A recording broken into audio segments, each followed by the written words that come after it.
નમસ્કાર YouTube channel Nikesh Patel એજ્યુકેશનમાં સ્વાગત છે। જો મિત્રો તમે ચેનલ પર નવા હો તો ચેનલને સબસ્ક્રાઇબ કરો અને બેલ આઇકન પર ક્લિક કરો જેથી નવા આવનારા વિડીયોની માહિતી તમને મળતી રહે। તો મિત્રો આજે આપણે પૂરક મૂલ્યાંકન 2 તે 29/1/2024ના રોજ શરૂ થનાર પરીક્ષાનું પેપરનું સોલ્યુશન જોઈશું। તો પૂરક મૂલ્યાંકન 2 ગણિત ગમ્મત ધોરણ 4। હવે પહેલો પ્રશ્ન આપણને પહેલો નીચે આપેલા વર્તુળની ત્રિજ્યા અને વ્યાસ શોધો। એ વર્તુળ આપ્યું છે એમાં આપણે આવી રીતે દોરી દેવાની અને અહીંયા ત્રિજ્યા તો આવશે ઓસી, બીજી લખવી હોય તો ઓબી પણ આવે ને ઓએ આપણે એક જ લખવાનું છે, વ્યાસ લખવાનો એ બી, એ રીતે તમારે દોરીને એને લખવાનું રહેશે। એ 2 માર્ક્સનો છે। પ્રશ્ન બ આવશે નીચેનું કોષ્ટક પૂર્ણ કરો। અહીંયા ત્રિજ્યા અને વ્યાસ આપ્યું છે, આપણને ત્રિજ્યા આપ્યું તો વ્યાસ એનો ડબલ કરી દેવાનો, 10 હોય તો 20 સેમી થશે। અહીંયા આપણને વ્યાસ આપેલું છે 4 સેમી, તો એની ત્રિજ્યા અડધી કરવાની એટલે 2 સેમી, એ પણ 2 માર્ક્સનો પૂછાશે। પ્રશ્ન ક નીચે આપેલી વર્તુળની આકૃતિ પરથી તેના ભાગોના નામ લખો। એ 4 માર્ક્સનો પૂછાશે અને 4 પ્રશ્નો જવાબ આપવાના છે। અહીંયા આપણે વર્તુળ આપેલું હશે એમાંથી જો આ રીતે આ એ બી છે એ વ્યાસ છે, બરાબર। ઓ તો એ કેન્દ્ર બિંદુ આવશે, પછી એ બી એટલે એ બી વ્યાસ થાય તો લખવાનું વ્યાસ, ઓ એ આવશે ત્રિજ્યા, ઓ સી એ પણ આવશે ત્રિજ્યા। પ્રશ્ન 2 પરિકરની મદદથી નીચેની ત્રિજ્યાના માપનું વર્તુળ દોરો। એ 2 માર્ક્સનું પૂછાશે। 3 સેમી છે એવી આપણને માપ આપ્યું, એના પરથી આપણે આ વર્તુળ દોરવાનું અને એટલી માપની ત્રિજ્યા લઈને વર્તુળ દોરવાનું, બરાબર। 3 સેમી છે તો 3 સેમીને અહીંયા દોરેલું છે, એવી રીતે તમારે દોરવાનું આવશે। પછી બ છે નીચેની આકૃતિઓમાં આચ્છાદિત ભાગ કયો અપૂર્ણાંક સૂચવે છે તે જણાવો। એ પણ 2 માર્ક્સનું પૂછાશે। અહીં આકૃતિ આપી છે, એક ભાગમાં 4 ભાગ છે કુલ, એમાં એક ભાગમાં આપણે રંગ કરેલો છે તો આપણે લખાય 1/4। અહીં 4 ભાગમાંથી 2 ભાગમાં રંગ છે તો 2/4 જવાબ લખી શકાય। પછી ક નીચેના દાખલા ગણો, ગમે તે 2 ગણવાના આવશે, એ 4 માર્ક્સના પૂછાશે। અહીં પહેલો દાખલો આપેલો છે, એક એકના રૂપિયા 200, તો એકના 3/4 ભાગના કેટલા રૂપિયા થાય, તો આવી રીતે અહીંયા દાખલો ગણેલો છે, એવી રીતે તમારે પરીક્ષામાં ગણવાનું રહેશે। પછી બીજો પ્રશ્ન છે, એક ખોખામાં 84 લખોટીઓ છે, તેમાંથી 1/4 લખોટીઓ લાલ રંગની છે, તો લાલ રંગની લખોટીઓની સંખ્યા કેટલી છે, તે પણ આવી રીતે દાખલો તમારે ગણવાનો આવશે। આ રીતે તમારે ગણી શકાય, બરાબર। અહીંયા જવાબ આપેલો છે, તમારે જોઈ લેવાનું।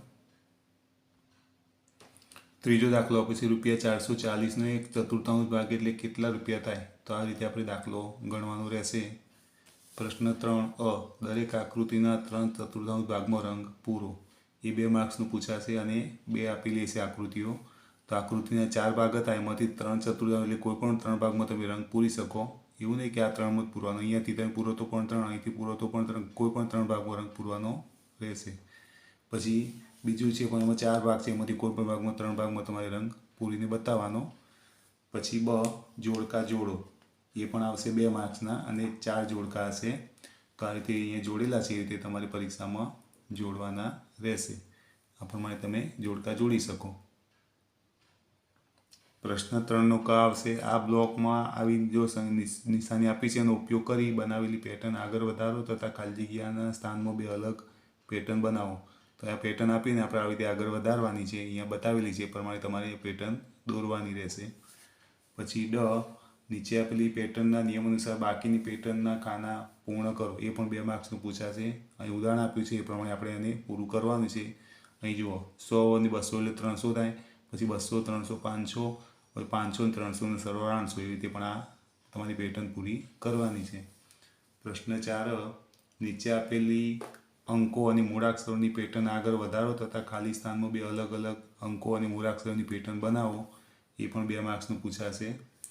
તો અહીંયા પેટર્ન આપણને આપેલી છે 10Z, 20Y, 30X, તો આગળ આપણે વધારીએ તો 40W આવે અને 50V આવશે। અહીં 850, તો 850 ઘટાડ્યા, બરાબર, તો 750, 700 અને 650 એમ પેટર્નની આગળ વધારવાની રહેશે।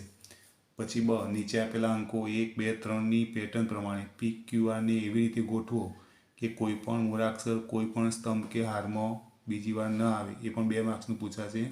અહીં આપણને આપેલું છે આવી રીતે, એવી રીતે અહીંયા ABCDના અક્ષરો PQRથી પૂરવાની છે, તો અહીંથી જો PQR, RPQ, QRP, એ રીતે તમે પેટર્ન બનાવી શકો। પ્રશ્ન 4 ક ઉદાહરણ મુજબ ભાગાકાર કરો। એ પણ 2 માર્ક્સનું પૂછાશે। એક દાખલો આવશે, એક આપણે ઉદાહરણ આપેલું છે, એનો અહીં આપણે દાખલો ગણવાનો રહેશે। આ રીતે ના ગણો તો તમે આવી રીતે સીધો પણ દાખલો ગણી શકો. એ તમારે સાચો જવાબ પડશે. તો 85/5 કરવાના છે તો આવી રીતે જવાબ આવશે. બરાબર, તો એ રીતે તમે ગણી શકો.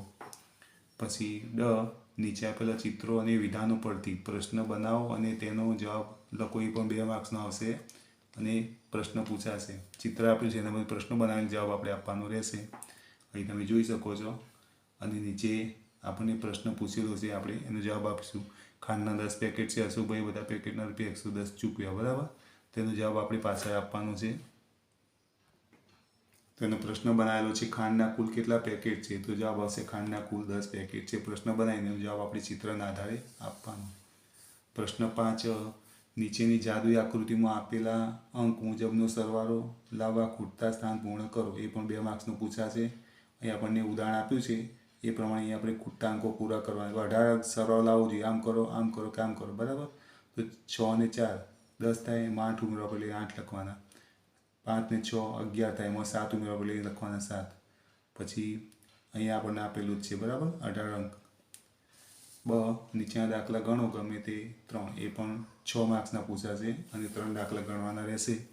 અહીં આપણને આપેલું છે આ ગુણાકાર છે, પછી આ ભાગાકાર છે, અહીંયા ગણી બતાવેલો છે. એ પ્રમાણે તમારી પરીક્ષામાં ગણવાના.